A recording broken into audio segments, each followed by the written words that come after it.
சிம்பிளாக ஈஸியாக 10 நிமிஷத்தில் மொறுமொறுன்னு பன்னீர் பாப்கார்ன் எப்படி பண்ணுறதுன்னு பார்க்கலாம். இதுக்கு பன்னீர் எடுத்துக்கலாம், கிட்டத்தட்ட 250 கிராம். இதை வந்து நல்லா க்யூபாக கட் பண்ணிக்கலாம். நான் எடுத்தது மிக்ஸ்டு ஹர்பான பன்னீர். இப்போ ஒரு பவுலில் போட்டுட்டு தேவையான அளவு மிளகாய்த்தூள், அதுக்கப்புறம் கரம் மசாலா, உப்பு தேவையான அளவு, அதுக்கப்புறம் லெமன் ஜூஸ் போட்டுக்கலாம். தேவைப்பட்ட பெப்பர், ஜீரகத்தூள் கூட போட்டுக்கலாம். அதுக்கப்புறம் கார்ன்ஃப்ளவர், மைதா போட்டுட்டு நல்லா பரட்டி எடுத்துடணும்.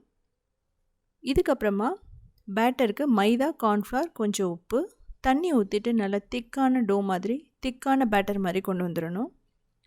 பன்னீரை டிப் பண்ணிவிட்டு பிரெட் க்ரம்ஸில் வந்து நம்ம ரோல் பண்ணிக்கலாம். பிரெட் க்ரம்ஸ் இல்லை அப்படின்னா நீங்கள் ரஸ்கோ இல்லை வந்து ப்ரெட்டையோ மிக்சியில் வந்து அரைச்சி அதை வந்து நீங்கள் யூஸ் பண்ணிக்கலாம்.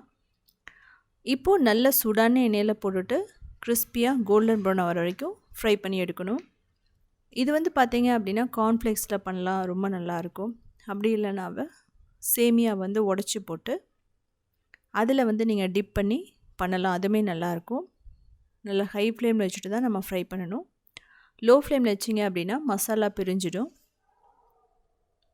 இதே வந்து நீங்கள் உருளைக்கிழங்குலையும் பண்ணலாம். உருளைக்கிழங்கை வேக வச்சு க்யூபாக கட் பண்ணிவிட்டு ஃப்ரை பண்ணதுக்கப்புறமா நம்ம 65 மாதிரி பண்ணலாம், உருளைக்கிழங்கு 65 மாதிரி. இது வந்து சாஸோடு எடுத்துக்கலாம், க்ரீன் சட்னி எல்லாமே ரொம்ப பர்ஃபெக்டாக இருக்கும். ரொம்ப நேரத்துக்கு இது வந்து பார்த்திங்க அப்படின்னா அப்படியே இருக்கும், நல்லா மொறுமொறுன்னு.